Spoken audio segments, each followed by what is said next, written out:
दिल्ली चुनाव को लेकर बीजेपी की पहली लिस्ट जारी हो गई है। पहली उम्मीदवारों की ये लिस्ट है जिसके बारे में आपको हम बता रहे हैं। पहली लिस्ट में 4 मौजूदा विधायकों के टिकट काटे गए हैं। बीजेपी की पहली लिस्ट में 4 मौजूदा विधायकों को टिकट दिया गया। ये देखिए, ये है बीजेपी की पहली लिस्ट जो कि दिल्ली विधानसभा चुनाव के लिए जारी की गई है। ये देखिए, इसमें रमेश बिधूड़ी का नाम शामिल है जो कि कालकाजी से बीजेपी के उम्मीदवार होंगे। विजेंद्र गुप्ता को रोहिणी से बीजेपी का कैंडिडेट बनाया गया है। इस लिस्ट में सबके नाम शामिल है। वहीं बीजेपी की पहली लिस्ट में 4 मौजूदा विधायकों को टिकट दिया गया है। मनजिंदर सिंह सिरसा राजौरी गार्डन से बीजेपी के उम्मीदवार होंगे। दिल्ली चुनाव को देखते हुए बीजेपी की पहली लिस्ट है। विजेंद्र गुप्ता रोहिणी से बीजेपी के उम्मीदवार। कुल 29 उम्मीदवारों के नाम इस लिस्ट में हैं। वहीं सतीश उपाध्याय मालवीय नगर से बीजेपी के उम्मीदवार होंगे। नई दिल्ली से परवेश वर्मा को उम्मीदवार बनाया गया है। मनजिंदर सिंह सिरसा का भी नाम इसमें शामिल है। राजौरी गार्डन से बीजेपी के वो कैंडिडेट होंगे।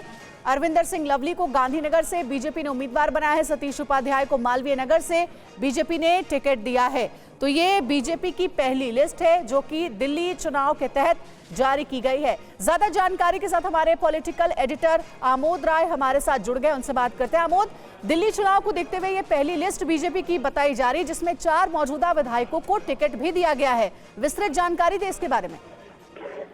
देखिए, दिल्ली की जो पहली सूची जारी हुई है 29 उम्मीदवारों के नामों का ऐलान किया गया है इसमें, और इन 29 उम्मीदवारों में बीजेपी के कई जो दिल्ली के जो मजबूत नेता हैं उनको उतारा गया है मैदान में।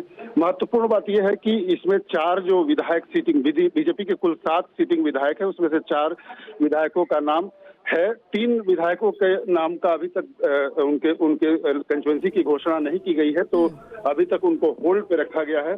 कयास ये लगाया जा रहा है कि उन 3 विधायकों का जिनको होल्ड पे रखा गया है उनकी टिकट कट सकती है, लेकिन 4 विधायक जो सीटिंग है उसमें सबको लगभग टिकट दिया गया है। गोंडा से अजय महावर हैं, उनको टिकट दिया गया है।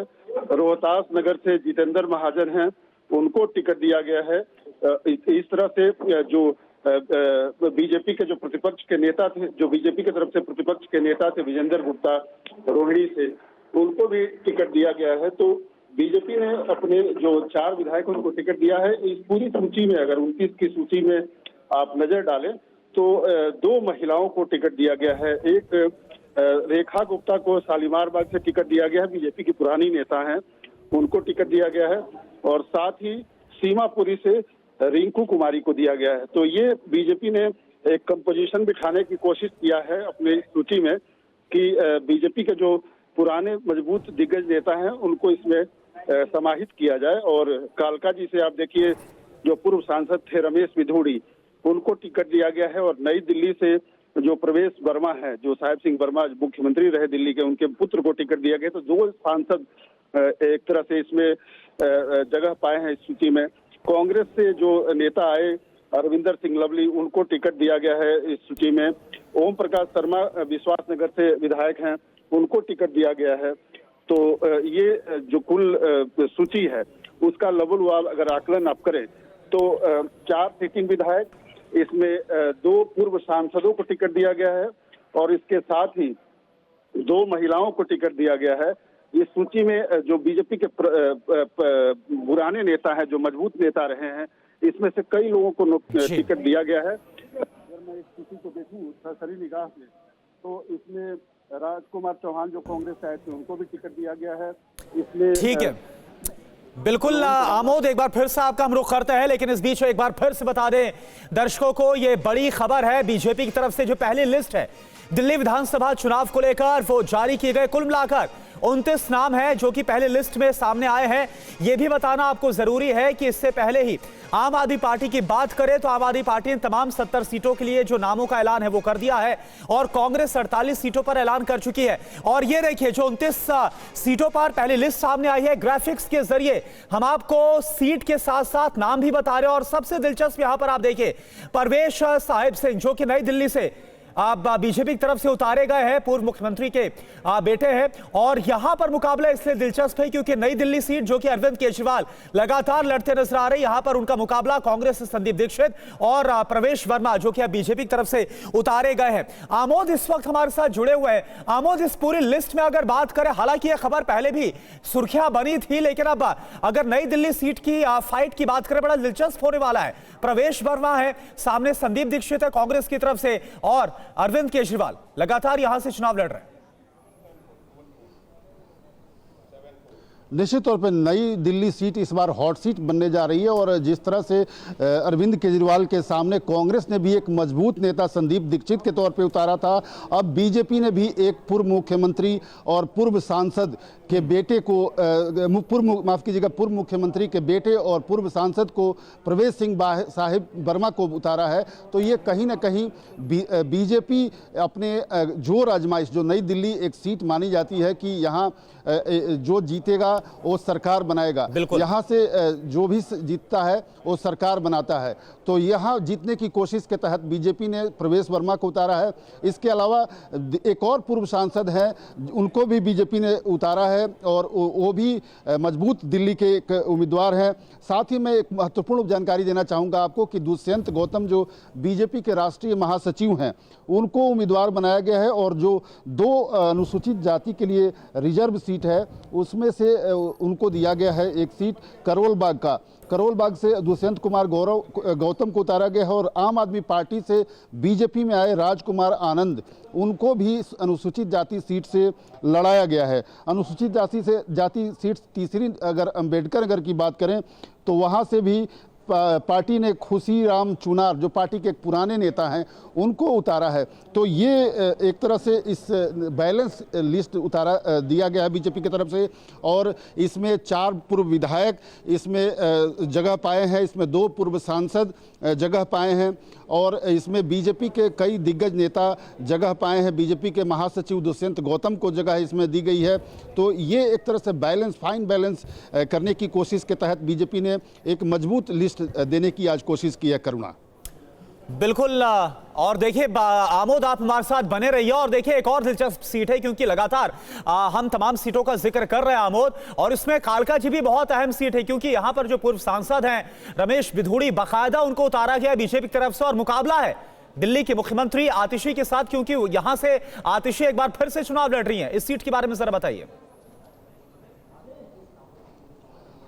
देखिए, दोनों ही सीट जहां से 2 पूर्व सांसद बीजेपी ने उतारा है, वो चाहे नई दिल्ली की बात करें या कालका जी की सीट की बात करें, दोनों जगह से बीजेपी ने अपने मजबूत दावेदार, मजबूत कैंडिडेट को उतारा है। और जहां नई दिल्ली से अरविंद केजरीवाल के खिलाफ प्रवेश वर्मा को उतारा है, वहीं रमेश बिधूड़ी जो मजबूत नेता हैं, 2 बार सांसद रहे, विधायक भी रहे, उनको उतारा गया है कालका जी सीट से। और कालका जी सीट भी बहुत दिलचस्प सीट है क्योंकि वहां से जहां मुख्यमंत्री आतिशी उम्मीदवार हैं, उनके सामने कांग्रेस ने एक मजबूत उम्मीदवार दिया है और अलका लांबा को उतारा है और बीजेपी ने रमेश बिधूड़ी के तौर पे वहां से उम्मीदवार दिया है। तो त्रिकोणीय मुकाबला दोनों ही सीटों पर रहने की संभावना बनेगी भविष्य में। जब चुनाव आगे बढ़ेगा तो इसमें त्रिकोणीय मुकाबला इन दोनों ही सीटों पर हो सकता है। और बीजेपी ने इस बार जो अपने उम्मीदवार उतारे उसमें कहीं से ये देखकर नहीं कहा जा सकता कि बीजेपी बहुत आसानी से इस लिस्ट को जारी किया है। हालांकि ये जरूर कहा जा रहा है कि बिना सीईसी हुए, बीजेपी चुनाव समिति के हुए इस लिस्ट को जारी किया गया है, लेकिन इस पर वर्कआउट बहुत किया गया है, ये देखकर साफ तौर पे कहा जा सकता है। और 29 जो उम्मीदवारों की सूची दी गई है, इसमें लगभग अगर देखें तो बीजेपी ने काफ़ी मशक्कत के बाद इस सूची को जारी किया है और seat by seat caste composition को बिठाते हुए और एक एक सीट पर बीजेपी पिछली बार कितने वोटों से हारी थी, कितने वोटों का शॉर्टफॉल था, कितने % वोट बढ़ाने हैं, उसके लिए क्या काम करना है।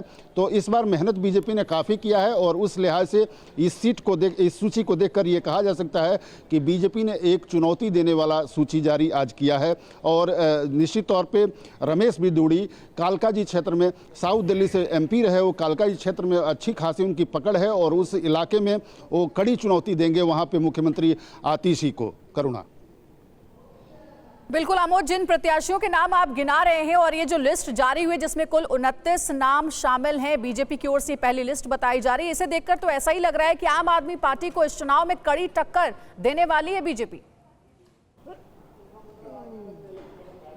बिल्कुल, मैं आपको एक बार सरसरी निगाह से इस लिस्ट को अगर देखूं तो सबसे पहला नाम जो राजकुमार भाटिया का है आदर्श नगर से। राजकुमार भाटिया पहले भी चुनाव लड़े हैं और हारे हैं, लेकिन उस इलाके में उनकी अच्छी खासी पकड़ बताई जाती है और काफ़ी पुराने नेता हैं, पार्टी से काफ़ी पहले से जुड़े हुए हैं, 2 दशकों से बीजेपी की राजनीति कर रहे हैं। उसके अलावा अगर इसमें मजबूत नेताओं की बात करूँ तो कुलवंत राणा रिठाला से, जाट बहुल इलाका है और एक जाट को वहाँ से बीजेपी ने उतारा है मैदान में।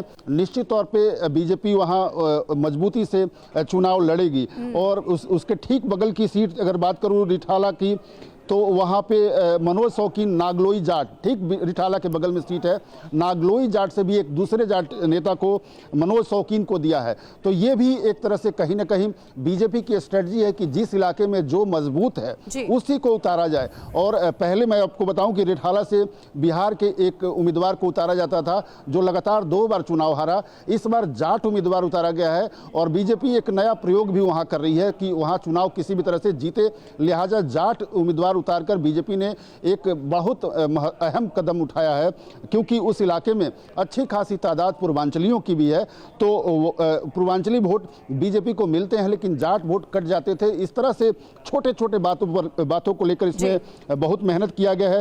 राजकुमार चौहान काफ़ी पुराने नेता हैं, शीला दीक्षित सरकार में 2 बार मंत्री रहे और उनको मंगोलपुरी के अनुसूचित जाति सीट से उतारा गया है। उनकी उस इलाके में अच्छी खासी पकड़ मानी जाती है और लगभग 3-4 बार विधायक वहां से रहे हैं, तो उनको भी टिकट बीजेपी ने दिया है। बीजेपी में अरविंदर सिंह लवली, राजकुमार चौहान सरीखे जो कांग्रेस के मजबूत नेता थे, एक साथ ज्वाइन किए थे और उन सबको टिकट दिया गया है। तो बीजेपी ने इस सूची पे कहीं ना कहीं एक बहुत कड़ी मेहनत और मशक्कत के बाद तैयार किया है और इसमें विजिबिलिटी के तौर पर बड़े नेता है संदीप दीक्षित कांग्रेस की ओर से, अरविंद केजरीवाल भी नई दिल्ली से लड़ रहे हैं और इन दोनों को चुनौती देने के लिए बीजेपी ने परवेश वर्मा को मैदान में उतारा है। अभी कुछ समय पहले परवेश वर्मा का नाम थोड़ा सुर्खियों में इसलिए था क्योंकि उनके आवास पर हमने देखा महिलाओं को नोट बांटे जा रहे थे। आम आदमी पार्टी ने कई आरोप भी लगाए थे। क्या आम आदमी पार्टी इसे एक बड़ा मुद्दा बना सकती है? बिल्कुल, देखिए इसको मुद्दा आम आदमी पार्टी बना सकती है और आम आदमी पार्टी ने बनाया भी है और काफी सुर्खियों में उसी मुद्दे की वजह से रहे प्रवेश वर्मा।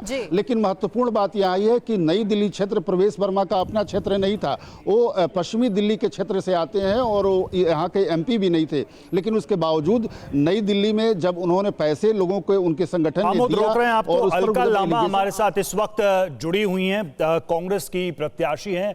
अलका, आपके सामने अब साफ दिख रहा है कि चुनौती दिखाई दे रही है, बीजेपी ने जो फील्डिंग की है और आतिशी के खिलाफ आप लड़ रही हैं। कितनी उम्मीद है आपको कि इस बार नतीजे कांग्रेस के लिए वैसे नहीं होंगे जैसा पिछले 2-3 चुनावों से दिल्ली में आ रहे हैं? नहीं, बिल्कुल, देखिए पासा पलटने वाला है। एक बात की आम आदमी को ये आपदा बता रहे हैं और भाजपा विपदा, आपदा और विपदा में दिल्ली पिसती रही 10 साल। दिल्ली बदलाव करने जा रही है। कांग्रेस की तरफ मुड़कर एक बार दोबारा देख रहे हैं। हम जनता में उतर चुके हैं।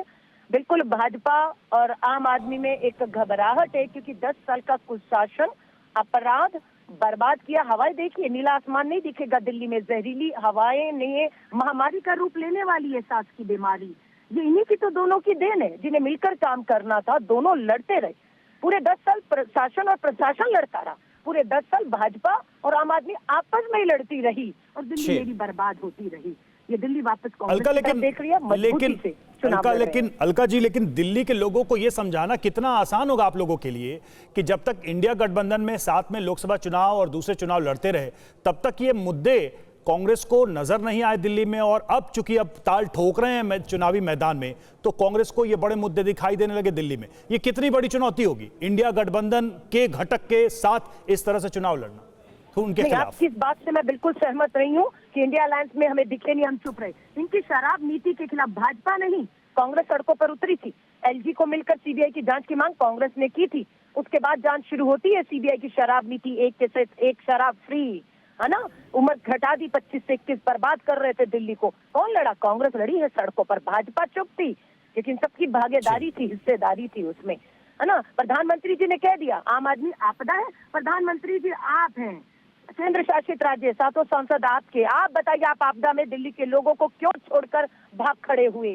क्यों नहीं उनको आपदा से निकालने का आपने काम किया? क्योंकि आप विपदा बनकर आए। वो आपदा है तो आप विपदा हैं। लोगों ने कांग्रेस का समय देखा है, अब यहाँ टेम्परेरी कुछ नहीं होगा, जो होगा परमानेंट होगा। भाजपा ने 3 मुख्यमंत्री दिए टेम्परेरी, साप सिंह वर्मा जी, मदन लाल खुराना जी, सुषमा स्वराज जी। टेम्परेरी का खेल चल रहा था, फिर परमानेंट हुआ। ठीक है शीला जी 15 साल रही हो दिल्ली। ठीक है, यानी आप मानती हैं कि कांग्रेस इस बार मजबूती से लड़ रही है और इस बार नतीजे अलग होंगे, डिफरेंट होंगे। शुक्रिया अलका लांबा हमसे बातचीत करने के लिए।